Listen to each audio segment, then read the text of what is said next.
ಮತ್ತೊಂದು ಮಹಾ ತೆರವಿಗೆ ನೋಯ್ಡಾದಲ್ಲಿ ಎಲ್ಲಾ ರೀತಿಯಾದಂತಹ ಒಂದು ತಯಾರಿಯನ್ನ ಮಾಡಿಕೊಳ್ಳಲಾಗಿದೆ. ಮತ್ತೊಂದು ಎತ್ತರದ ಕಟ್ಟಡದ ಧ್ವಂಸಕ್ಕೆ ಕೌಂಟ್ ಡೌನ್ ಶುರುವಾಗಿರುವಂತದ್ದು. ಇನ್ನೇನು ಕೆಲವೇ ಕ್ಷಣಗಳಲ್ಲಿ ನೋಯ್ಡಾದ ಅವಳಿ ಕಟ್ಟಡಗಳನ್ನ ಧ್ವಂಸ ಮಾಡಲಾಗುತ್ತೆ. ಇದು ನಾನಾಗ್ಲೇ ಹೇಳ್ತಾ ಇದ್ನಲ್ಲ, ದೇಶದಲ್ಲೇ ಇದೇ ಮೊದಲ ಬಾರಿಗೆ ಅತ್ಯಂತ ಎತ್ತರದ ಕಟ್ಟಡಗಳನ್ನ ಕೆಡವಿ ಹಾಕಲಾಗ್ತಾ ಇರುವಂತದ್ದು. ಈ ಹಿಂದೆ ಕೆಡವಿದ್ರು ಕೇರಳದ ಕೊಚ್ಚಿಯಲ್ಲಿ ಎರಡನ್ನ, ಅದು 65 ಮೀಟರ್ ಇತ್ತು. ಇದು 103 ಮೀಟರ್ ಎತ್ತರ ಇರುವಂತಹ ಒಂದು ದೊಡ್ಡ ಕಟ್ಟಡ. ಸೂಪರ್ಟೆಕ್ ನ ಅಪೆಕ್ಸಾ ಮತ್ತು ಸಿಯಾನಿ ಅವಳಿ ಗೋಪುರ ಇದು ಧ್ವಂಸಕ್ಕೆ ತಯಾರಿಯನ್ನ ಮಾಡಿಕೊಳ್ಳಲಾಗಿದೆ. 20 ಕೋಟಿ ವೆಚ್ಚದಲ್ಲಿ ಅವಳಿ ಕಟ್ಟಡಗಳನ್ನ ಧ್ವಂಸ ಮಾಡುವಂತ ನಿಟ್ಟಿನಲ್ಲಿ ತಯಾರಿಯನ್ನ ಮಾಡಿಕೊಳ್ಳಲಾಗಿದೆ. ಮುನ್ನೆಚ್ಚರಿಕಾ ಕ್ರಮವಾಗಿ ಸಮೀಪದ ಕಟ್ಟಡಗಳಲ್ಲಿದ್ದಂತಹ ಜನರನ್ನ ಸ್ಥಳಾಂತರ ಮಾಡಲಾಗಿದೆ. ಇದೇನು ಚಿಕ್ಕ ಪುಟ್ಟ ಮನೆಯಲ್ಲ, 103 ಮೀಟರ್ ಎತ್ತರದ ಕಟ್ಟಡ ಇದು. 1000 ಫ್ಲಾಟ್ಗಳಿದ್ವು ಹತ್ತತ್ರ. ಈ ಅವಳಿ ಕಟ್ಟಡಗಳಿದಾವಲ್ಲ, ಒಂದು ಕಟ್ಟಡದಲ್ಲಿ 32 ಫ್ಲೋರ್ ಇದ್ರೆ ಮತ್ತೊಂದು ಕಟ್ಟಡದಲ್ಲಿ 29 ಫ್ಲೋರ್ ಇದೆ. ಈ ಎರಡು ನಾವು ನಿಮಗೆ ದೃಶ್ಯಾವಳಿ ತೋರಿಸ್ತಾ ಇದೀವಲ್ಲ, ಈ ಎರಡು ಕಟ್ಟಡಗಳನ್ನ ಡೆಮಾಲಿಷನ್ ಮಾಡಲಿಕ್ಕೆ ಕೆಲವೇ ಕ್ಷಣಗಳು ಬಾಕಿ ಇದೆ. ಅದು ಎಷ್ಟೊತ್ತು ಮಾಡ್ತಾರೆ? 10 ಸೆಕೆಂಡ್. 10 ಸೆಕೆಂಡ್ ನಲ್ಲಿ ಈ ಹಿಂದೆ ಒಂದು ಗಾದೆ ಇತ್ತು, ಮಾತನಾಡೋರು ದೊಡ್ಡವರು, ಕಟ್ಟೋಕೆ 100 ದಿನ ಕೆಡುವೋಕೆ ಕ್ಷಣ ಅಂತ. ಅದು ಕರೆಕ್ಟ್ ಆಗಿ ಪ್ರಸ್ತುತ ಆಗಿದೆ ನೋಡಿ. ಹಿಂದೆಲ್ಲ ಇದಕ್ಕೆ ಪ್ರಸ್ತುತವಾಗಿ ಕಾಣಿಸ್ತಾ ಇರಲಿಲ್ಲ ಯಾವ ಸನ್ನಿವೇಶನೂ ಕೂಡ. ಈ ಕೇರಳದ್ದು ಮತ್ತೆ ಇದನ್ನ ನೋಡ್ತಾ ಇದ್ರೆ ಆ ಗಾದೆ ಮಾತು ಇವತ್ತಿಗೆ ಪ್ರಸ್ತುತವಾಗ್ತಾ ಇದೆ.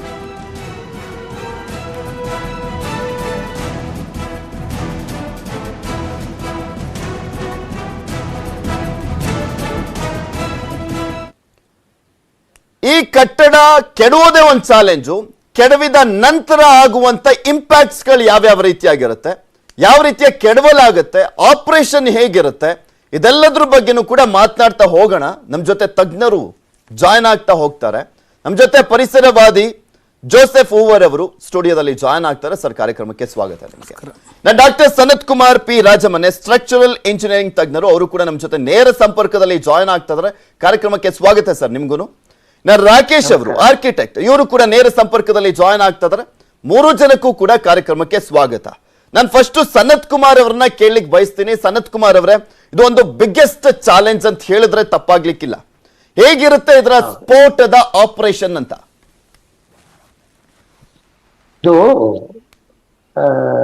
ಡೆಮಾಲಿಷನ್ ಅನ್ನೋದೇನಿದೆ ಅಲ್ಲ, ತುಂಬಾ ಕಷ್ಟಕರವಾದ ಕೆಲಸ. ನೀವು ಹೇಳಿದ್ರಿ ಮಾತಾಡುವಾಗ, ಇವು ಸೆಕೆಂಡ್ ಏನು ಕಟ್ಟೋದಕ್ಕೆ ಟೈಮ್ ತಗೊಳುತ್ತೆ, 100 ದಿನ ಕೆಡುವೋಕೆ ಕ್ಷಣ. ಬಟ್ ಇದು ಬಹಳ ಚಾಲೆಂಜಿಂಗ್ ವರ್ಕ್ ಇದು. ಯಾಕೆಂತಂದ್ರೆ ಅಕ್ಕಪಕ್ಕ ಈ ಬಿಲ್ಡಿಂಗಿಗೆ ಅಕ್ಕಪಕ್ಕ ಬಿಲ್ಡಿಂಗ್ ಗಳಿದಾವೆ. ಆ ಬಿಲ್ಡಿಂಗ್ ಗಳಿಗೆ ತೊಂದರೆ ಆಗದಂತೆ ಪ್ರಿಕಾಷನ್ ತಗೊಳ್ಳೋದು ಬಹಳ ಇಂಪಾರ್ಟೆಂಟ್ ಇದರಲ್ಲಿ.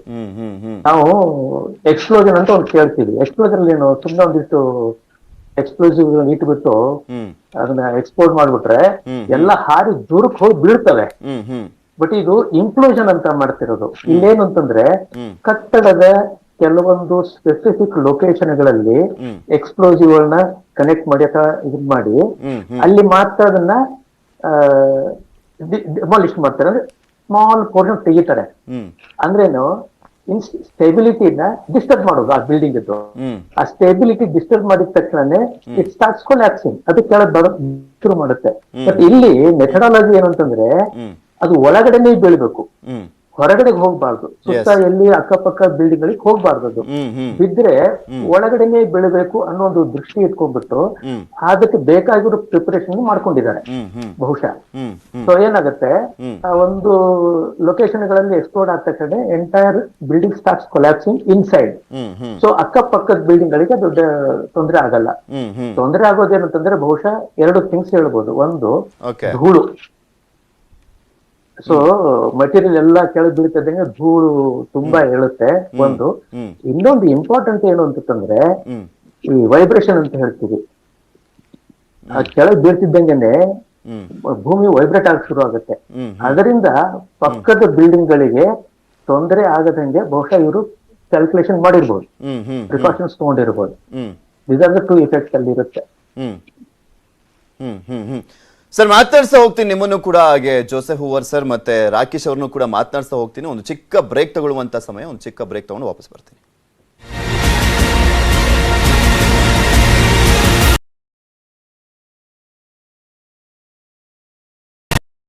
ಚಿತ್ರದುರ್ಗದ ಮುರುಘಾ ಮಠದ ಡಾಕ್ಟರ್ ಶಿವಮೂರ್ತಿ ಮುರುಘಾ ಶರಣರ ವಿರುದ್ಧ ಲೈಂಗಿಕ ದೌರ್ಜನ್ಯ ಗಂಭೀರ ಆರೋಪ ಕೇಳಿಬಂದಿದೆ.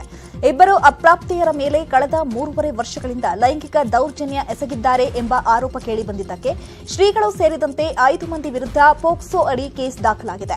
ಜಿಲ್ಲಾ ಮಕ್ಕಳ ರಕ್ಷಣಾ ಘಟಕದ ಕಾನೂನು ಮತ್ತು ಪರಿವೀಕ್ಷಣಾಧಿಕಾರಿ ಸಿ ಚಂದ್ರಕುಮಾರ್ ನೀಡಿದ ದೂರಿನ ಮೇರೆಗೆ ಪ್ರಕರಣ ದಾಖಲಿಸಲಾಗಿದೆ.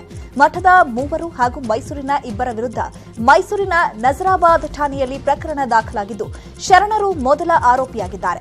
ಚಿತ್ರದುರ್ಗದಲ್ಲಿ ಮಠ ನಡೆಸುತ್ತಿರುವ ವಸತಿ ನಿಲಯದ ವಾರ್ಡನ್ ರಶ್ಮಿ 2ನೇ ಆರೋಪಿಯಾಗಿದ್ದಾರೆ. ಮಠದ ಮರಿಸ್ವಾಮಿ ಬಸವಾದಿತ್ಯ 3ನೇ ಆರೋಪಿ. ಮಠದ ಭಕ್ತರು ಎನ್ನಲಾದ ಮೈಸೂರಿನ ಪರಮಶಿವಯ್ಯ ಮತ್ತು ವಕೀಲ ಗಂಗಾಧರಯ್ಯ 4 ಮತ್ತು 5ನೇ ಆರೋಪಿಗಳಾಗಿದ್ದಾರೆ. ಅಥವಾ ಮಠದ ಹುನ್ನಾರಗಳಿದೆಯಾ ಅಥವಾ ಧರ್ಮದ ಹುನ್ನಾರಗಳೇನಿದೆಯಾ ಅಂತ ಹೇಳಿ ನಾವು ಸಮಗ್ರವಾಗಿ ಆಪ್ತ ಸಮಾಲೋಚನೆ ಮಾಡಲಾಗಿ ಆ ಮಕ್ಕಳು ಹೇಳ್ತಿರುವಂಥದ್ದು ಸತ್ಯ ಅನಿಸಿ ಇದನ್ನ ಮಕ್ಕಳ ಕಲ್ಯಾಣ ಸಮಿತಿ ಮುಂದೆ ತತ್ಕ್ಷಣವಾಗಿ ಗಮನಕ್ಕೆ ತರಬೇಕು ಅಂತ ಅನ್ನುವಂಥದ್ದಾಗತ್ತೆ. ಆ ಕಾರಣದಿಂದ ನಾವು ಇಮಿಡಿಯೇಟ್ ಆಗಿ ಮಕ್ಕಳ ಕಲ್ಯಾಣ ಸಮಿತಿ ಮೈಸೂರವರಿಗೆ ಸಂಪರ್ಕವನ್ನು ಮಾಡ್ತೇವೆ. ಮತ್ತು ಚಿತ್ರದುರ್ಗದಲ್ಲಿ ಯಾವುದಾದ್ರೂ ಮಕ್ಕಳು ಕಾಣೆಯಾಗಿರೋದಕ್ಕೆ ಸಂಬಂಧಪಟ್ಟ ಹಾಗೆ ಅಲ್ಲಿಯ SP ಪರಶುರಾಮ್ ಅಂತ ಇರ್ತಾರೆ, ಅವರನ್ನು ಸಂಪರ್ಕ ಮಾಡಲಾಗಿ ಮಕ್ಕಳೇನು ಕಾಣೆಯಾಗಿರಲ್ಲ, ಆದರೆ ಸರ್ಚ್ ವಾರೆಂಟ್ಗೆ ಹೋಗಿದ್ದಾರೆ ಅಂತ. ಮುರುಘಾ ಶರಣರ ಪರ ದಲಿತ ಮತ್ತು ಹಿಂದುಳಿದ ಮುಖಂಡರು ನಿಂತಿದ್ದಾರೆ. SK ಬಸವರಾಜನ್ ಷಡ್ಯಂತ್ರ ಹೆಣೆದಿದ್ದಾರೆ. ದಲಿತ ಬಾಲಕಿಯರನ್ನ ಬಳಸಿ ಕುತಂತ್ರ ಹೆಣೆಯಲಾಗಿದೆ ಅಂತ ಆರೋಪಿಸಿದ್ದಾರೆ.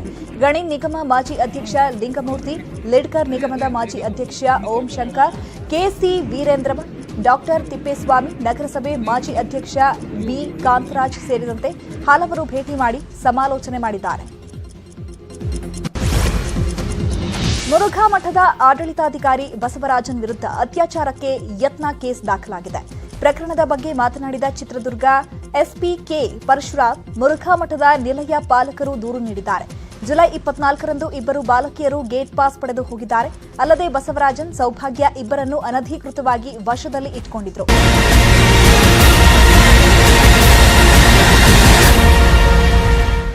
ಮಹಾತೆರವಿಗೆ ಕೆಲವೇ ಕ್ಷಣಗಳು. ದೇಶದಲ್ಲೇ ಅತ್ಯಂತ ಎತ್ತರದ ಒಂದು ಬಿಲ್ಡಿಂಗ್ ಅನ್ನ ತೆರವು ಮಾಡುವಂತ ಕಾರ್ಯಾಚರಣೆ ನಡೀತಾ ಇರೋದು. ದೇಶದ ಅತ್ಯಂತ ಎತ್ತರವಾದ ಬಿಲ್ಡಿಂಗು ಅಂದ್ರೆ ಫಸ್ಟ್ ಟೈಮ್ ಡೆಮಾಲಿಷನ್ ಮಾಡ್ತಾ ಇರುವಂತದ್ರಲ್ಲಿ ಅತ್ಯಂತ ಎತ್ತರದ್ದು. ನಾನು ಅವಾಗಲೇ ಹೇಳಿದ್ನಲ್ಲ, 65 ಮೀಟರ್ ಈ ಹಿಂದೆ ಡೆಮಾಲಿಷ್ ಮಾಡಿದಂಥದ್ದು. ಈ ವಿಚಾರಕ್ಕೆ ಸಂಬಂಧಪಟ್ಟಂತೆ ಮಾತನಾಡ್ತಾ ಹೋಗ್ತೀನಿ. ನಮ್ಮ ಜೊತೆ ಗೆಸ್ಟ್ಗಳಿದ್ದಾರೆ. ಪರಿಸರವಾದಿಯಾದಂಥ ಜೋಸೆಫ್ ಹೂವರ್ ಸರ್ನ ಮಾತನಾಡ್ತೀನಿ. ಜೋಸೆಫ್ ಸರ್, ಈಗ ಎಲ್ಲದೂ ಕೂಡ ಚಾಲೆಂಜೆ. ನಾವು ಯಾವುದಾದ್ರೂ ಒಂದು ಕಟ್ತೀವಿ ಅನ್ನೋದು ಚಾಲೆಂಜೆ, ಕೆಡುತ್ತೀವಿ ಅಂದ್ರೂ ಕೂಡ ಚಾಲೆಂಜೆ. ಆದ್ರೆ ಕಟ್ಟುವಂತ ಸಂದರ್ಭದಲ್ಲಿ ಅಷ್ಟೊಂದು ಪರಿಣಾಮ ಅಂತ ಬೀರೋದಿಲ್ಲ. ಆದ್ರೆ ಕೆಡುತ್ತಿದ್ದೀವಿ ಅಂತ ಬಂದಂತ ಸಂದರ್ಭದಲ್ಲಿ ಆ ಒಂದು ಸೌಂಡ್ ಪೊಲ್ಯೂಷನ್ ಇರುತ್ತಲ್ಲ ಅದು, ಮತ್ತೆ ಡಸ್ಟ್ ಪೊಲ್ಯೂಷನ್ನು, ಆ ಬಿದ್ದಂತ ಸಂದರ್ಭದಲ್ಲಿ ಆಗುವಂತ ವೈಬ್ರೇಷನ್ನು ಸಾಕಷ್ಟು ಇಂಪ್ಯಾಕ್ಟ್ ಮಾಡುತ್ತೆ. ಇದನ್ನು ಹೇಗೆ ಹೇಳ್ಬೋದು ಅಂತ, ಯಾವ್ಯಾವ ರೀತಿಯಾಗಿ ಇಂಪ್ಯಾಕ್ಟ್ ಆಗುತ್ತೆ ಅಂತ? ಅಲ್ಲ, ಈಗ ಫಸ್ಟ್ ಆಫ್ ಆಲ್ ನಾವು ಹೇಳ್ಬೇಕಂದ್ರೆ ಇವ್ರು ಪರ್ಮಿಷನ್ ಕೊಟ್ಟಿದ್ದೆ ದೊಡ್ಡ ತಪ್ಪು. ಇಂಪ್ಯಾಕ್ಟ್ ಬಿಡಿ, ಈಗಿಂದ ಇವರು ಬಿಲ್ಡಿಂಗ್ನ ಬಿಡಿಸಿ ಈಗ ಡಸ್ಟ್ ಪೊಲ್ಯೂಷನ್ ಆಗುತ್ತೆ, ಸೌಂಡ್ ಪೊಲ್ಯೂಷನ್ ಆಗುತ್ತೆ, ಎನ್ವೈರ್ಮೆಂಟ್ ಇಂಪ್ಯಾಕ್ಟ್ ಹಾಗೆ ಆಗುತ್ತೆ. ಇದೆಲ್ಲ ಸೈಡು. ಇದೆಲ್ಲ ಇವರು ಈ ಥರ ಫಸ್ಟ್ ಆಫ್ ಆಲ್ ಇದು ಇಲ್ಲೀಗಲ್ ಅಂದಿದ ತಕ್ಷಣ ಅಲ್ಲೇ ನಿಲ್ಲಿಸ್ಬೇಕಾಯ್ತು. ಈಗ ಎನ್ವೈರ್ಮೆಂಟಲ್ ಮೇಲೆ ಎಷ್ಟು ನಮ್ಮ ಮೇಲೆ ಇದಿರುತ್ತೆ ಅಂದರೆ, ತಿರ್ಗಾ ನೀವು ರಾ ಮೆಟೀರಿಯಲ್ ಬೇಕು, ಐರನ್ ಅಂಡ್ ಸ್ಟೀಲ್ ಬೇಕು, ಎಲ್ಲ ಥರ ಮೆಟೀರಿಯಲ್ ಬೇಕು. ತಿರ್ಗಾ you are going at already ನಮ್ಮ ಕಂಟ್ರಿ ಆಲ್ರೆಡಿ ಎಕ್ಸ್ಟ್ರೀಮ್ ಕ್ಲೈಮೇಟ್ ಬಂದು ಎಲ್ಲ ಪರದಾಡ್ತಿದೀವಿ. ಎಲ್ಲ ಕಡೆ ಮಳೆ ನೋಡ್ತಿದ್ದೀರಾ.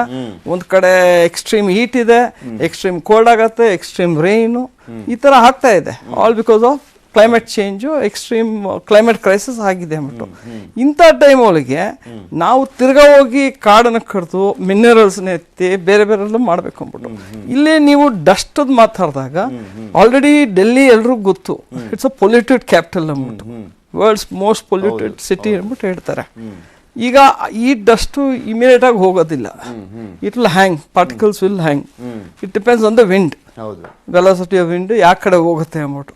ಈಗ ಡೆಲ್ಲಿ ಅವ್ರಿಗೆ ಹೇಗಂದ್ರೆ ಪಾಪ they are already suffering, especially that area, Uttar Pradesh, Noida, greater Noida, Haryana, ಈ ಕಡೆ ಎಲ್ಲ ನೋಡಿದ್ರೆ they all already suffering because of lung disease. Breathing ಇದು ಅಲ್ಲಿ ಇವಾಗ ಹುಲ್ ಸುಡ್ಬೇಕು ಅಂದ್ರೂ ಪರ್ಮಿಷನ್ ಹೌದು. ಸೊ ಆ ಥರ ಎನ್ವೈರ್ಮೆಂಟ್ ಇದ್ಬೇಕಾದ್ರೆ ಇದೆಲ್ಲ why don't they think ahead. ಆಮೇಲೆ ಇದು ನೋಡಿ, ಈಗ ಇದು ಆಲ್ರೆಡಿ 2000 ಇಂದ ಶುರು ಆಗಿರೋದು. ಮೊನ್ನೆ ಸುಪ್ರೀಂ ಕೋರ್ಟ್ ಆದೇಶ ಕೊಟ್ಟು ಇವತ್ತು ಹೊಡಿತಿದ್ದಾರೆ. ಇದನ್ನ ಯಾಕೆ ನಮ್ಮವರು ಆಸ್ ಪರ್ ದ ಲಾ ಹೋಗ್ಬಾರ್ದು? ನಾಟ್ ಜಸ್ಟ್ ಇನ್ ಡೆಲ್ಲಿ, ಎಲ್ಲ ಕಡೆನು. ಆಮೇಲೆ ಎಷ್ಟು ಡಿಸ್ಟ್ರಕ್ಷನ್ ಆಗತ್ತೆ. ಈಗ we talk about pollution levels going ಆಗಿ ಒಂದು, ಇನ್ನೊಂದು ಕಡೆ ನೀವು ಜನ ಒದ್ಲಾಡೋದೇನು ಹೆಲ್ತ್ ಇಶ್ಯೂಸ್, ಕೋವಿಡ್ ಬಂದಿದ್ದರಿಂದ ಇನ್ನ ಇದ್ಕೊಂಡಿದ್ದಾರೆ. ಸೊ ಫಸ್ಟ್ ಆಫ್ ಆಲ್ ನಾವು ಸ್ಟಾಪ್ ಮಾಡ್ಬೇಕಿಂತ ಪ್ರಾಜೆಕ್ಟ್ಸ್. ಈಗ ಇದು ಮಾಡ್ಬಿಟ್ಟು ಡೆಮಾಲಿಷನ್ ಆದ್ರೆ, ಇಂಪ್ಲೋಷನ್ ಆದ್ರೆ, it is definitely going to create a lot of impact on people in Delhi around that belt. So ಇದನ್ನ ಅವಾಯ್ಡ್ ಮಾಡಬೇಕು. ಫ್ಯೂಚರ್ಗಾದ್ರೂ ಯೋಚಿಸ್ಬೇಕಾಗಿರುತ್ತೆ. It is not just Delhi, ಬೆಂಗಳೂರೊಳಗೂ ಇದೆ. ದೇರ್ ಆರ್ 1 lakh ಚಿಲ್ಡ್ರೆ ಬಿಲ್ಡಿಂಗ್ಸ್, ಇಲ್ಲಿಗಲ್ ಬಿಲ್ಡಿಂಗ್ಸ್ ಇದೆ ಅಂದ್ಬಿಟ್ಟು. ಈಗ ಜನಕ್ಕೆ ಇಲ್ಲೂ ಹೆದರಿಕೆ ಬರುತ್ತೆ.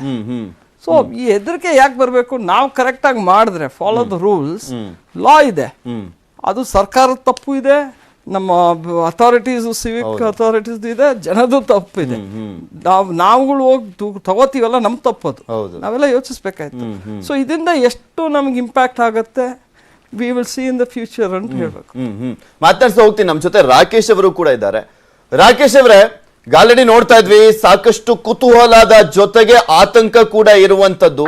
ನೋಯ್ಡಾದಲ್ಲಿ ಇರೋದೆಲ್ಲ ಅಪಾರ್ಟ್ಮೆಂಟ್ಸ್ಗಳೇ. ಅವಾಗಲೇ ಮಾತನಾಡ್ಬೇಕಾದ್ರೆ ಹೇಳ್ತಾ ಇದ್ರು ಜೋಸೆಫ್ ಓವರ್ಸರ್, ಅಲ್ಲಿ ಎಲ್ಲಿ ನೋಡಿದ್ರು ಅಪಾರ್ಟ್ಮೆಂಟೇ ಕಾಣುತ್ತಪ್ಪ ಅಂತ. ಈಗಲೂ ಅದನ್ನೇ ನೋಡ್ತಾ ಇದ್ವಿ. ಎಷ್ಟು ಚಾಲೆಂಜ್ ಅನ್ಸುತ್ತೆ ಇದು ನಿಮ್ ಪ್ರಕಾರ? See, apartments another, it is unavoidable given the population and the density of our cities. Vertical construction is unavoidable. The future of even Bangalore, we will see Bangalore future really now vertical growth is what we will see. Even tier 2 cities alone, we will see vertical growth very shortly. So that is unavoidable. We have the technology for it, and we have the design capabilities for it within India. That is not a problem. The problem is the irresponsibility of the entire system. Yes, is that as architects, as designers, or as government authorities, they should study the impact of what is being done. Architecture another is a constructive activity. Architecture is not just about building something. The building has a responsibility not only to its owners, it has a responsibility to the neighbors, it has a responsibility towards public spaces, it has a responsibility towards environment.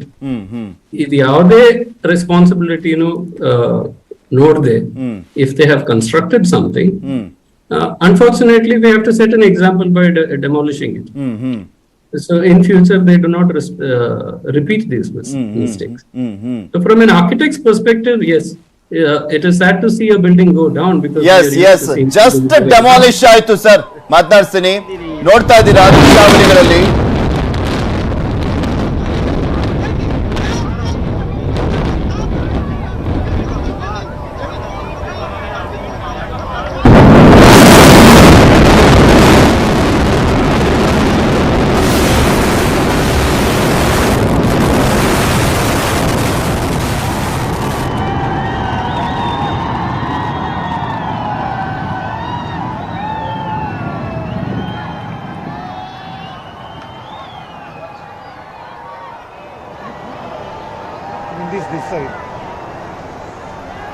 जबरदस्त धमाका आपने देखा अभी। अब चंद second के अंदर ये दोनों ट्विन टावर गिराई और धूल का गुबार आते थे 100-150 मीटर ऊपर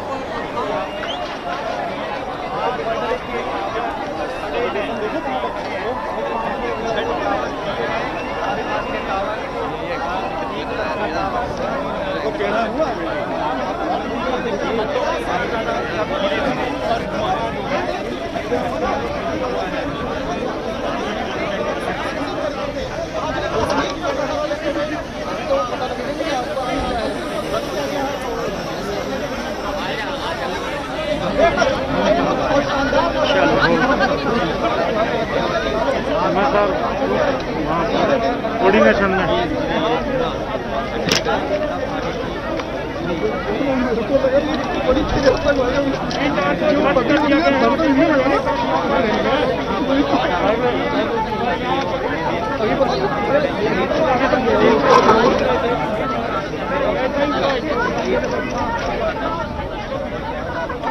नहीं मैं कुछ नहीं कर रहा।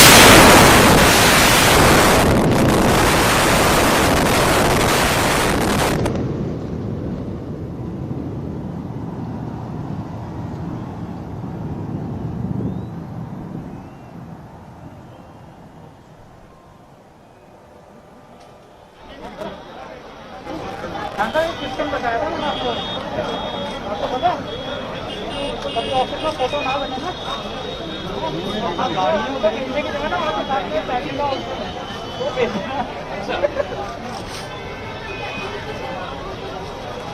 पब्लिक जा रही है उसका नहीं ना पब्लिक पे जाऊँ ये लो दादा क्या कुछ चाहिए and victory against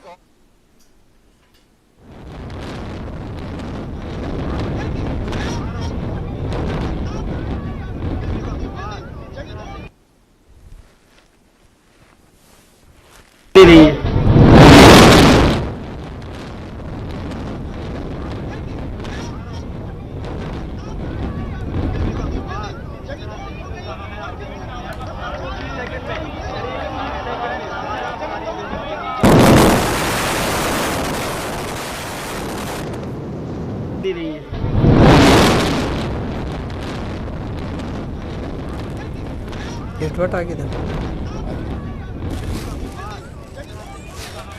ಇದೊಂದು ಸ್ವಲ್ಪ ಕ್ರಾಸ್ ಆಗಿಬಿಟ್ಟಿರೋದಲ್ಲ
ದೃಶ್ಯಾವಳಿಯಲ್ಲಿ ನೋಡ್ತಾ ಇದ್ದೀರಾ ಇದೊಂದು ರೀತಿಯಾದಂತ ಓ ಮೈ ಗಾಡ್ ಅಂತ ಹೇಳ್ತೀವಲ್ಲ ಆ ಮೂಮೆಂಟ್ ಇದು ನಂಬಲಿಕ್ಕೆ ಆಗಲ್ಲ ಅಂದ್ರೂ ಕೂಡ ನಂಬೇಕಾಗತ್ತೆ ಇದು ಅವ್ರು ಮಾಡಿದ್ದಂತ ಪ್ಲಾನ್ ರೀತಿಯಲ್ಲೇ ಆಗಿದೆಯಾ ಗೊತ್ತಾಗ್ಬೇಕು ಇನ್ನೂ ಕೂಡ ಆ ದೃಶ್ಯಾವಳಿಗಳನ್ನ ನೋಡಿದಂತ ಸಂದರ್ಭದಲ್ಲಿ ಡೆಮಾಲಿಷನ್ ಏನೋ ಆಗಿದೆ ಆದ್ರೆ ಅದರ ನಂತರ ಅದು ಏನು ವರ್ಟಿಕಲಿ ಬೀಳ್ಬೇಕಾಗಿತ್ತು ಅದೇ ರೀತಿಯಾಗಿ ಬಿದ್ದಿದ್ಯಾ ಅನ್ನುವಂಥದ್ದಷ್ಟೇ ಗೊತ್ತಾಗಬೇಕಾಗಿರುವಂಥದ್ದು ಆ ದೃಶ್ಯಾವಳಿಗಳನ್ನ ಗಮನಿಸ್ತಾ ಇದ್ದೀರಾ ನೋಡ್ತಾ ಇದ್ದೀರಾ ನೀವು ಕೂಡ ಇದು ಭಾರತದ ಅತ್ಯಂತ ಎತ್ತರದ ಕಟ್ಟಡಗಳನ್ನ ಕೆಡವಿರುವಂಥದ್ದು ಇವತ್ತು ಅದು ಅವಳಿ ಕಟ್ಟಡಗಳು 32 ಫ್ಲೋರ್ ಇತ್ತು 103 ಮೀಟರ್ ಎತ್ತರ ಅಂದ್ರೆ 337 ಅಡಿ ಎತ್ತರದ ಕಟ್ಟಡವನ್ನ ಕೆಡವಲಾಗಿದೆ 1000 ಫ್ಲಾಟ್ ಇತ್ತು ಬ್ಲಾಸ್ಟ್ ಆಗಿದ್ದು 3700 ಕೆಜಿ ಸ್ಫೋಟಕಗಳನ್ನ ಬಳಸಿ ಬ್ಲಾಸ್ಟ್ ಮಾಡಲಾಗಿದೆ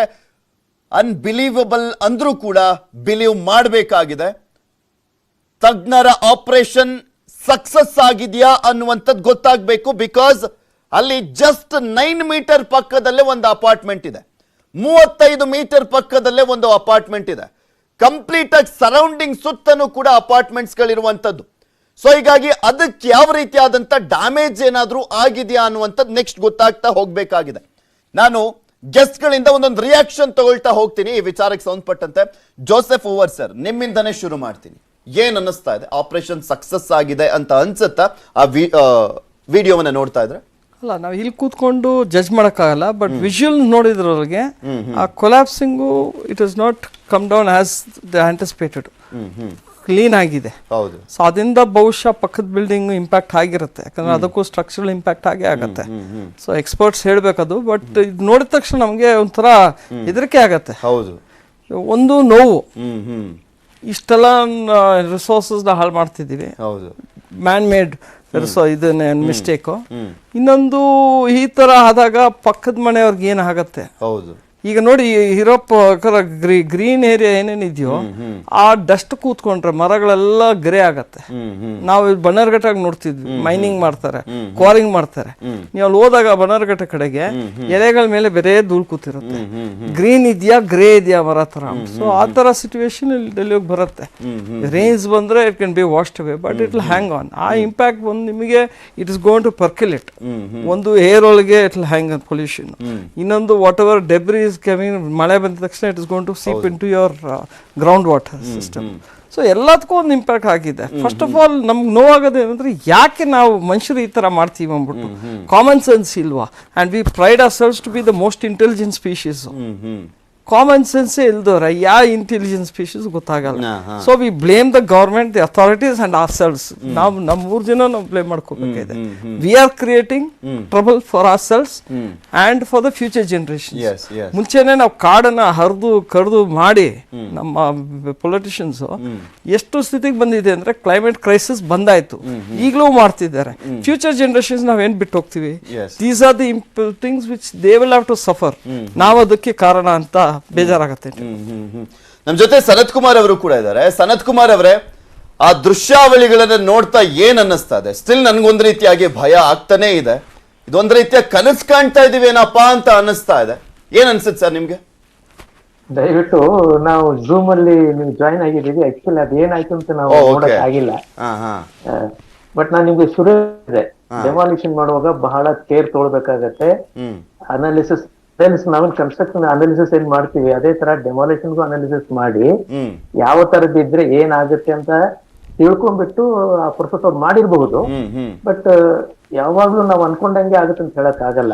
ಬಟ್ ಅಲ್ಲಿ ಆಕ್ಚುಲಿ ಏನಾಯ್ತು ಅಂತ ಹೇಳಿ ನಾವು ವಿಡಿಯೋ ನೋಡಿದ್ಮೇಲೆ ಬಹುಶಃ ನಾನು ಹೇಳ್ಬೋದು. ಬಟ್ ಈಗ ನೀವ್ ಹೇಳ್ದಂಗೆ ಪಕ್ಕದ ಬಿಲ್ಡಿಂಗ್ ಏನಾದ್ರು ಇದನ್ನಾಗಿದೆ ಅಂತ. ಯಾಕೆಂದ್ರೆ ಸರ್ ಅಲ್ಲಿ 9 ಮೀಟರ್ ಪಕ್ಕದಲ್ಲೇ ಒಂದು ಅಪಾರ್ಟ್ಮೆಂಟ್ ಇದೆ, 35 ಮೀಟರ್ ಪಕ್ಕದ, ಅಂದ್ರೆ ತುಂಬಾ ಸಮೀಪದ ಅಪಾರ್ಟ್ಮೆಂಟ್ಸ್ ಗಳನ್ನ ಹೇಳ್ತಾ ಇದ್ದೀನಿ, ದೂರದ, ತುಂಬಾ ಅಡ್ಜಸೆಂಟ್ ಆಗಿ ತುಂಬಾ ಅಪಾರ್ಟ್ಮೆಂಟ್ಸ್ ಗಳಿದೆ. ಹೌದು, ಆದ್ರೆ ಜಸ್ಟ್ 9 ಮೀಟರ್ ದೂರದಲ್ಲೇ ಒಂದಿದೆ, ಇನ್ನೊಂದು 35 ಮೀಟರ್ ದೂರದಲ್ಲಿರುವಂತದ್ದು ಅಪಾರ್ಟ್ಮೆಂಟ್ಸ್ ಗಳು. ಅದ್ರ ಮೇಲೆ ಏನಾದ್ರು ಬಿತ್ತಾ? ಇಲ್ಲ ಅದೇ ಕ್ಲಾರಿಟಿನೇ ಗೊತ್ತಾಗ್ತಾ ಇಲ್ಲ. ಮೋಸ್ಟ್ ಪ್ರಾಬಬ್ಲಿ ಇದನ್ನ ಹೇಳಬೇಕು ಅಂದ್ರೆ ಇನ್ನು ನಾಳೆ ಬೆಳಗ್ಗೆವರೆಗೂ ಕಾಯ್ಬೇಕು ಅಂತ ಕಾಣಿಸುತ್ತೆ. ಯಾಕೆಂದ್ರೆ ಆ ಡಸ್ಟ್ ಆ ರೀತಿ ಆವರಿಸ್ಕೊಂಡ್ಬಿಟ್ಟಿದೆ ಫುಲ್, ಆ ಏರಿಯಾ ಫುಲ್. ಅದೇ ಕ್ಲಿಯರ್ ಆದ್ಮೇಲೆ ಗೊತ್ತಾಗುತ್ತೆ. ಬಟ್ ನಾನು ಶುರುಲ್ಲೇ ಹೇಳ್ದಂಗೆ ಬಿಲ್ಡಿಂಗ್ ಗಳು ಡೆಮಾಲಿಷನ್ ಇನ್ನು ಅದೇನಲ್ಲಿ ಇನ್ಕ್ಲೂಸಿವ್ ಅಂತ ಆದಾಗ ಏನೂ ಆಗಲ್ಲ. ಬಟ್ ಯಾವ್ದಾದ್ರು ಒಂದು ವಸ್ತು ಇನ್ನೊಂದು ಬಿಲ್ಡಿಂಗ್ ಮೇಲೆ ಏನು ಬೀಳುತ್ತಲ್ಲ, ಬಿದ್ದಾಗ ಇಂಪ್ಯಾಕ್ಟ್ ತುಂಬಾ ಜಾಸ್ತಿ ಇರುತ್ತೆ. ಡೆಡ್ ವೇಟ್ಗೂ ಡೈನಾಮಿಕ್ ವೇಟ್ಗೂ ತುಂಬಾ ವೇಟ್ ಇರುತ್ತೆ. ಅದ್ರ ಮೇಲಿಂದ ಬೀಳ್ತಿದ್ರೆ ನಿಮ್ಗೆ it can bring down the entire floor. For example, ಸುಮಾರು ವರ್ಷದ ಹಿಂದೆ ನಮ್ಮ ವೈಟ್ ಫೀಲ್ಡ್ ಅಲ್ಲಿ ಒಂದು ಬಿಲ್ಡಿಂಗ್ ಸ್ಲ್ಯಾಬ್ ಕೊಲ್ಯಾಪ್ಸ್ ಆಯ್ತು. ನೋಡಿರ್ಬೇಕು, 11ನೇ ಸ್ಟೋರಿನಲ್ಲಿ ಕನ್ಸ್ಟ್ರಕ್ಷನ್ ನಡೀತಾ ಇತ್ತು. ಒಂದು ಸ್ಲ್ಯಾಬ್ ಡೆಮಾಲಿಷನ್ ಇಂಪ್ಯಾಕ್ಟ್ ಬಿದ್ದ ತಕ್ಷಣನೇ ಕೆಳಗಡೆ ಇದ್ದಿರೋ ಎಲ್ಲಾ ಫ್ಲೋರ್ಗಳು ಕೆಳಗಿದ್ದು ಹೋಗುತ್ತೆ. So it shows that the impact load is so high, it can damage the structure to very large extent. ಸುಮ್ನೆ ಇಡೋದಕ್ಕೂ ಅದೇ ನೋಡಿ. ಫಾರ್ ಎಕ್ಸಾಂಪಲ್, ನೀವೊಂದು ಮಳೆ ಹೊಡಿಬೇಕು ಅಂದ್ರೆ ಸಣ್ಣದೊಂದು ಸುತ್ತಿಗೆ ಸಾಕು ನಮ್ಗೆ, ಅಲ್ವಾ? ಬಟ್ ಅದೇನೊಂದು 10 kg ತಂದ್ಬಿಟ್ಟು ಆ ಮೊಳೆ ಮೇಲೆ ಇಡಿ, ಕೆಳಕ್ ಹೋಗಲ್ಲ ಅದು, ಗೋಡೆ ಒಳಗ್. ಬಟ್ ಅವರೇ ಒಂದು ಅರ್ಧ kg ಇದು ಸುತ್ತಿಗೆ ತಂದು ಹೊಡೀರಿ, ಮೊಳೆ ಒಳಗ್ ಹೋಗ್ಬಿಡು. ಸೊ ಇಂಪ್ಯಾಕ್ಟ್ ಲೋಡ್ ತುಂಬಾ ಜಾಸ್ತಿ ಇರುತ್ತೆ. ರಾಕೇಶ್ ಅವರು ಇದ್ದಾರೆ, ರಾಕೇಶ್ ಅವ್ರದ್ದು ರಿಯಾಕ್ಷನ್ ತಗೊಳ್ತೀನಿ. ರಾಕೇಶ್ ಅವರೇ, ಈ ದೃಶ್ಯ ನೋಡಿದೀರಾ ಇಲ್ವಾ? ಇನ್ನು ಇಲ್ಲ, ನಾನು ನೋಡಿಲ್ಲ. ಇಲ್ಲ, ನನಗೆ ನೋಡಕ್ಕಾಗ್ಲಿಲ್ಲ. Okay, I okay. was on the Zoom call. But I can imagine because demolition is not a new phenomenon. We have seen ಹೌದು it ಹೌದು before. ಬಟ್ ನಾವು ಇಂಡಿಯಾದಲ್ಲಿ ಅದರಿಂದ ನೋಡ್ಬೇಕಾದ್ರೆ ಇದೆಲ್ಲ impact- ಒಂಥರ ಹೊಸದು ಅಂತ ಅನ್ಸುತ್ತೆ. ಅದು ರೀಸೆಂಟ್ ಆಗಿ impact ಕೊಚ್ಚಿಲ್ ಅಂದ್ರೆ ಆಗಿದ್ ಬಿಟ್ರೆ it is not the see ನಾವು ಇಲ್ಲಿ ನೀವು ಸ್ಟುಡಿಯೋ ಅಲ್ಲಿ ಕೂತ್ಕೊಂಡು you have said that demolition ನೋಡುವಾಗ ಭಯ ಆಗುತ್ತೆ. ಎಸ್ ಹೌದು. Imagine the psychological impact of the neighboring buildings. For so many years, they will be sitting in fear of what impact that might have had on their own building. In the next few years, until they feel safe, the psychological impact of such a huge building collapsing next to their apartment is going to remain. Adalde, there is one report says that it is about 80,000 tons ಹೌದು. of debris ಹೌದು. that has come down, out of which maybe around 50,000 tons the basement, basement fill madlikke they will use it. The remaining 30,000 tons will go somewhere else, which means it will go into a landfill, or it will pollute some other part of the city or the country. So the impact is not just about the immediate buildings. Lot of other areas also are going to be impacted by this. ಈ impact ಸದ್ಯಕ್ಕೆ sudden ಆಗಿ ಆಗದೆ ಹೋದ್ರು next ಮುಂದಿನ ದಿನಗಳಲ್ಲಿ ಆಗ್ಬೋದಾ? ಯಾಕೆಂದ್ರೆ 3700 kg blast ಆಗಿರೋದು ಅದು ಕಡಿಮೆ ಅಮೌಂಟ್ ಅಲ್ಲ, ಅದು ವೆರಿ ಸೀರಿಯಸ್ ಆಗಿ ದೊಡ್ಡ amount of explosions. It is not a small thing. As technical experts, as architects and structural engineers, we have seen it before, so we take it lightly. But for a common man, it is not. ಹೌದು. You have to understand that there could be hairline fractures within the neighboring structures, which might show up only later. These are studies that they will have to now start conducting these studies to ensure that the safety of the neighboring buildings are taken care of. If any rectification has to be done, that needs to be done. I believe the demolition contractors have taken insurance of about 100 crores to cover all of this. So that has to be judiciously spent in case there needs to be any rectification done. Plus these are like I said earlier, buildings have huge cultural impacts. Now historical buildings, there are buildings that are hundreds of years old, thousands of years old. And they still are relevant to today's culture. So without seeing the impact, the cultural and psychological impacts of buildings, it is very irresponsible to have let them build it in the first place. And the unfortunate consequence of having to demolish it to set an example so it doesn't repeat. Yes Joseph sir, ನಾನು ಅವಾಗಲೇ ಅವ್ರನ್ನ ಕೇಳಬೇಕಾದ್ರೆ 3700 kg bomb blast ಮಾಡಿರೋದು ಅಲ್ಲಿ, ಅಂದರೆ ಆ ಸ್ಫೋಟಕಗಳನ್ನು ಬಳಸಲಾಗಿರುವಂಥದ್ದು. ಆ huge impact ಅನ್ನುವಂಥದ್ದು complete ಆಗಿ ಅಲ್ಲಿರುವಂಥ ಸುತ್ತಮುತ್ತ ಇರುವಂಥ ಗ್ರೀನರ್ನೇ ಒಂಥರ ಡ್ಯಾಮೇಜ್ ಮಾಡಾಕಿರುತ್ತೆ. ನಾವು ಏನೇ ಪ್ರೊಟೆಕ್ಷನ್ ಕೊಟ್ಬಿಟ್ಟು ಅದನ್ನ ಸೇವ್ ಮಾಡ್ತೀವಿ ಅಂದ್ರೂ ಸಾಧ್ಯನೇ ಇಲ್ಲ. ಆ ದೃಶ್ಯಾವಳಿಗಳನ್ನು ನೋಡ್ತಾ ಇದ್ರೆ ಏನ್ ಹೇಳ್ಬೇಕಾಗತ್ತೆ, ಇದನ್ನ ಯಾರು ವೈಫಲ್ಯ ಅಂತ ವಿಶ್ಲೇಷಣೆ ಮಾಡ್ಬೇಕಾಗತ್ತೆ ಇದನ್ನೆಲ್ಲ ನೋಡ್ತಾ ಇದ್ರೆ? ಅಲ್ಲ, ಇದು ಕಂಟ್ರೋಲ್ಡ್ ಇದಂತ ಹೇಳ್ಬೋದು, ಇಂಪ್ಲೋಷನ್ ಹೇಳ್ಬೋದು. But definitely there'll be lot of damage within ಇರುತ್ತೆ. ಯಾಕಂದರೆ ಫಸ್ಟ್ ಆಫ್ ಆಲ್ ನಮಗೆ ಸಾಯಿಲ್ ಎರೋಷನ್ ಅಂತೀವಿ. It takes hundreds of years for soil to be ಅದ್ರದ್ದು ಇಂಪ್ಯಾಕ್ಟ್ ಆಗುತ್ತೆ. ಈಗ ಈ ಡೆಬ್ರಿ ಇವ್ರು ಹೇಳ್ದಂಗೆ 30,000 tons ಎತ್ಕೊಂಡು ಹೋಗ್ಬೇಕಂದ್ರೆ ಎಲ್ಲ ಹಾಕ್ತೀರಾ? So that is going to create another impact. So environment impact study ಆಗಿದೆಯಾ first? So this is something government has to rethink. ಈ ಥರ ಮಾಡಬೇಕಾದ್ರೆ what is the environment impact assessment ಆಗಬೇಕದು. ಇದೇನಾಗಿದೆ, ಬೇರೆ ಡಿಮಾಲಿಷನ್ ಆಗಬೇಕು, ಬಿಲ್ಡಿಂಗ್ ಕೊಲ್ಯಾಪ್ಸ್ ಆಗಬೇಕು, ತಪ್ಪು ಮಾಡಿದ್ದಾರೆ ಅಂತ ಆಗಿದ್ದಾರೆ. ಬಟ್ ಇದನ್ನು ನಾವು ಸ್ಟಡಿ ಮಾಡ್ಬೇಕಾರತ್ತೆ. ಎಲ್ಲದಕ್ಕೂ ಮಾಡ್ಬೇಕಾದ್ರೆ ಪ್ರಾಜೆಕ್ಟ್ಸ್ ಮಾಡ್ಬೇಕಾದ್ರೆ we have environmental impact assessment. ಅದು ಆಗಿದ್ಯಾ ಅಂತ ಕೇಳಬೇಕಾರತ್ತೆ. ಯಾಕಂದ್ರೆ definitely have impact on the environment ಅಲ್ಲಿ. ಒಂದು ಸಾಯಿಲ್ ಇರಲಿ, ಒಂದು ವಾಟರ್ ಇರಲಿ, ಏರ್ ಇರಲಿ, ಎವ್ರಿವೇರ್ ಇಟ್ ಇಸ್ ಡ್ಯಾಮೇಜ್ಡ್. ಅಂದ್ರೆ ಟ್ರೀ ಕವರ್ ನೀವು ಇನ್ನ ಒಂದು ವಾರ ಅಕಸ್ಮಾತ್ ಡಸನ್ ರೈನ್, ಒಂದು ವಾರ ಇಲ್ಲ ಇನ್ನು ಒಂದು ತಿಂಗಳ ತನಕ grey particles will be on the dust particles will be on the trees. So ಅದು ಇದು it gives us oxygen. Okay, ಅಲ್ಲ ಈಗ ಇದಕ್ಕೆ ಸಪ್ರೇಟ್ ಆದಂತ ಒಂದು ಆಲ್ಟರ್ನೇಟಿವ್ ವೇಸ್, ಈಗ ಆ ಡಸ್ಟ್ ನ ಒಂದು ರೀತಿಯಾಗಿ ಕಂಪ್ಲೀಟ್ ಆಗಿ ಅದು ಆಗುವಂತ ಇಂಪ್ಯಾಕ್ಟ್ ಅಂದ್ರೆ ಮಾಡುವಂತ ಎಫೆಕ್ಟ್ ನ ಏನಾದ್ರೂ ಮಾಡಿ ಕಂಟ್ರೋಲ್ ಮಾಡಬೇಕು ಅನ್ನೋದು ಒಂದು ಸಪರೇಟ್ ಪ್ಲಾನ್ಸ್ ಇರುತ್ತೆ. ಏನ್ ಮಾಡ್ಬೋದು ಅನ್ಸುತ್ತೆ? ನೀವು ಜಪಾನಲ್ಲೆಲ್ಲ ಫೇಲ್ ಆಗಿರುವಂತದ್ರ ಬಗ್ಗೆನೂ ಕೂಡ ಕೆಲವೊಂದನ್ನ ಉದಾಹರಣೆಯಾಗಿ ಕೊಡ್ತಾ ಇದ್ರು. ಏನ್ ಮಾಡ್ಬೋದು ಅಂತ ಅನ್ಸುತ್ತೆ ಅಂದ್ರೆ ಅದು ಯಾವುದು ಕೂಡ ಡ್ಯಾಮೇಜ್ ಆಗಬಾರ್ದು ಅಂದ್ರೆ? ಅಲ್ಲ, ಒಂದು ಪಕ್ಕದ ಬಿಲ್ಡಿಂಗ್ಗೆ ಇಂಪ್ಯಾಕ್ಟ್ ಆಗೋದು ಹಾಗೆ ಆಗತ್ತೆ. ನಾವು ಏನು ಯಾರೇ ಹೇಳಿದ್ರು ಇವ್ರು ಹೇಳ್ದಂಗೆ, ಆರ್ಕಿಟೆಕ್ಟ್ ಹೇಳ್ದಂಗೆ ಕ್ರ್ಯಾಕ್ಸ್ ಬಂದೇ ಬರುತ್ತೆ. ಆ ಇಂಪ್ಯಾಕ್ಟ್ ಕೊಲಾಪ್ಸ್ ಆಗತ್ತಲ್ಲ. V are talking about 80,000 tons of concrete, steel, other materials. Impact ಆಗೋದೇ ಹಳ್ಳಾಡುತ್ತೆ, ಬಿಲ್ಡಿಂಗ್ ಅಲ್ಲಾಡುತ್ತೆ. ಸೊ ಇದು ನಾವು ನೋಡಕ್ ಹೋದೆ ಅಂದ್ರೆ, ಈಗ ಇವರು ಈಗ ತೋರಿಸಿದ್ದಾರೆ ಬಿಲ್ಡಿಂಗ್ ಕೊಲಾಪ್ಸ್ ಅಂದ್ಬಿಟ್ಟು. ಸೊ ಎಲ್ಲ ಒಂದ್ ಕಡೆ ಈಗಲೂ ನನ್ಗೆ ಬೇಜಾರಾಗೋದೇನಂದ್ರೆ, ಬಿಲ್ಡಿಂಗ್ ಬಿದ್ದಿದ್ದು ಒಂದು ಇದಾಗಿದೆ, ಬಟ್ ಹೇಗೆ ನಾವು ಅಲೌ ಮಾಡ್ತಿದೀವಿ ಇದು, that is the question. How are we as human beings allowing this to happen over and over again? ಇದು ನೋವಾಗತ್ತೆ. ಇದು ಎಲ್ಲದಕ್ಕೂ ಇಂಪ್ಯಾಕ್ಟ್ ಆಗತ್ತೆ. We just cannot take this lightly. Delhi is already struggling, ಜನ ಬ್ರೀದಿಂಗ್ ಅಂದ್ಬಿಟ್ಟು. ಇನ್ನೊಂದೇನ್ ಮಾಡ್ತಾರೆ, ನೀವು ಹೇಳ್ದಂಗೆ ಕಂಟ್ರೋಲ್ ಮಾಡ್ಬೇಕಂತ ಹೇಳ್ತೀರಾ. ಅಲ್ಲಿ ಪೊಲ್ಯೂಷನ್ ಕಂಟ್ರೋಲ್ ಮಾಡಕ್ಕೆ ಬ್ಲೋರ್ಸ್ ತಂದ್ರು, ಬೆಂಗಳೂರಿಗೂ ತಂದ್ರು. ನಿಮ್ಗೆ ಜ್ಞಾಪಕ ಇರ್ಬೇಕಂದ್ರೆ ಫ್ರೆಶ್ ಏರ್ ಕೆಲವೊಂದು ದೃಶ್ಯಾವಳಿಯಲ್ಲಿ ನೋಡ್ತಿದ್ವಿ, ಅದೆಲ್ಲ ಮಾಡ್ತಾರೆ, ಬ್ಲೋರ್ಸ್ ತಂದು ಫ್ರೆಶ್ ಏರ್ ಕೊಡಕ್ಕೆ ಅಂದ್ಬಿಟ್ಟು. ಇದನ್ನ ಹೆಂಗ್ ತಡೆಯಕ್ ಆಗತ್ತೆ? We are talking about humongous blow out ಅಲ್ಲಿ ಡಸ್ಟ್ ಪಾರ್ಟಿಕಲ್ಸ್. ಸೊ ಇದನ್ನ ಇಂಪ್ಯಾಕ್ಟ್ ಕಂಟ್ರೋಲ್ ಮಾಡೋದು ಕಷ್ಟ.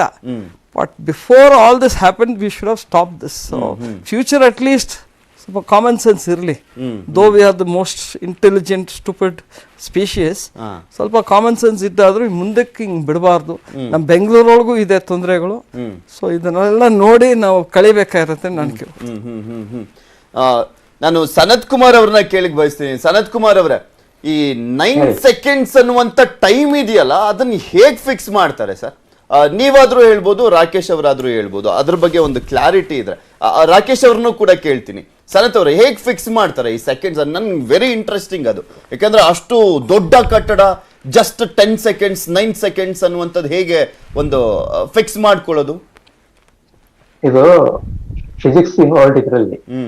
ಆಕ್ಚುಲಿ ಏನಾಗುತ್ತೆ, ಎಕ್ಸ್ಪ್ಲೋಡ್ ಮಾಡಿದ್ಮೇಲೆ ಏನು ಮಟೀರಿಯಲ್ ಇರುತ್ತಲ್ಲ, ಇಟ್ ಸ್ಟಾರ್ಟ್ಸ್ ಫಾಲಿಂಗ್ ಡೌನ್. ಅದ್ ಯಾವ ಸ್ಪೀಡ್ ಅಲ್ಲಿ ಬೀಳುತ್ತೆ? 0 ಇಂದ ನಮ್ದೇನು ಗುರುತ್ವಾಕರ್ಷಣ ಶಕ್ತಿ ಅಂತೀವಿ, ಆಕ್ಸಲರೇಷನ್ ಆಫ್ ಗ್ರಾವಿಟಿ, ಆ ಫೋರ್ಸ್ ಪ್ರಕಾರ ಅದು ಸ್ಟಾರ್ಟ್ಸ್ ಫಾಲಿಂಗ್ ಡೌನ್. ಎಷ್ಟು ಎತ್ತರದಿಂದ ಬೀಳುತ್ತೋ ಅದ್ರ ಇಂಪ್ಯಾಕ್ಟ್ ಆ ಹೈಟ್ ಗೆ ಡಿಪೆಂಡ್ ಆಗಿರುತ್ತೆ. ಸೊ ನಮ್ಗೆ ಗೊತ್ತಿದೆಯಲ್ಲ 9.81 meter per second ಅಂತ ಹೇಳಿ, ಡಿಪೆಂಡಿಂಗ್ ಆನ್ ದಟ್ ಆ ಹೈಟ್ ಇಂದ ಕೆಳಗ್ ಬರೋವರೆಗೂ ಟೈಮ್ ಎಷ್ಟು ಬೇಕಾಗತ್ತೆ ಅಂತ ಗೊತ್ತಾಗುತ್ತೆ. Based on that diameter calculated 10 seconds 15 seconds. ಈಗ 100 meter ಅಂತಂದ್ರೆ ನಾನು ಹೇಳಿದೆ ನಿಮ್ಗೆ 9.81 approximately 10 meter per second. So 100 meter ಎಷ್ಟು ಬೇಕಾಗುತ್ತೆ? 10 seconds ಬೇಕಾಗುತ್ತೆ. ಸೊ 10 to 15 seconds ಆ ತರ ಕ್ಯಾಲ್ಕುಲೇಷನ್ ಮಾಡಿರ್ಬೇಕು ಅವರು. ರಾಕೇಶ್ ಅವರೇ, ಬೀಳುವಂತ ದೃಶ್ಯಾವಳಿಗಳನ್ನ ಗಮನಿಸ್ತಾ ಇದ್ವಿ. ಈ ಪ್ರತಿ ಫ್ಲೋರ್ಗೂ ಕೂಡ ಆಲ್ಮೋಸ್ಟ್ ಫಿಕ್ಸ್ ಮಾಡಿರ್ತಾರೆ. ಇಲ್ಲಿ ಒಂದು ಫ್ಲೋರ್ದು ಏನಾದ್ರೂ ಹೆಚ್ಚು ಕಮ್ಮಿ ಆದ್ರೂ ಕೂಡ ಇವ್ರ ಪ್ಲಾನ್ ಫ್ಲಾಪ್ ಆಗ್ಬಿಡುತ್ತೆ. ಅದ್ ತುಂಬಾ ತಲೆ ಬೇಕು ಅನ್ಸುತ್ತೆ. ಅದ್ ನಾವ್ ಹೇಗೆ ಡಿಸೈನ್ ಮಾಡ್ತೀವಿ, ಯಾವ ರೀತಿಯಾಗಿ ಎಲ್ಲೂ ಫ್ಲಾಪ್ ಆಗ್ದಲೇ ರೀತಿಯಲ್ಲಿ, ಫೇಲ್ಯೂರ್ ಆಗ್ದಲೇ ರೀತಿಯಲ್ಲಿ ಸ್ಫೋಟಕಗಳನ್ನ ಅಳವಡಿಸಬೇಕು ಅನ್ನೋದ್ರ ಬಗ್ಗೆ. Correct. So when I read the report, it says there are about 940 holes that they have drilled through the structure. And they have planted the explosive inside there. So all of them will not explode at the same time. There will be a few seconds or microseconds difference between every explosion, because the weight of the upper floors have to reach down, and then the other floors have to come down. If you demolish the ground floor first, then the entire building on top will collapse at the same time or lean towards one side. So that has to be engineered very, very carefully. And like Dr. Sanath said, it is a lot of physics involved, a lot of understanding of direction of forces and gravity that is involved. One button press ಅಷ್ಟೇ ಇದರಲ್ಲಿ ಇರೋದು demolition ಮಾಡೋದ್ರಲ್ಲಿ.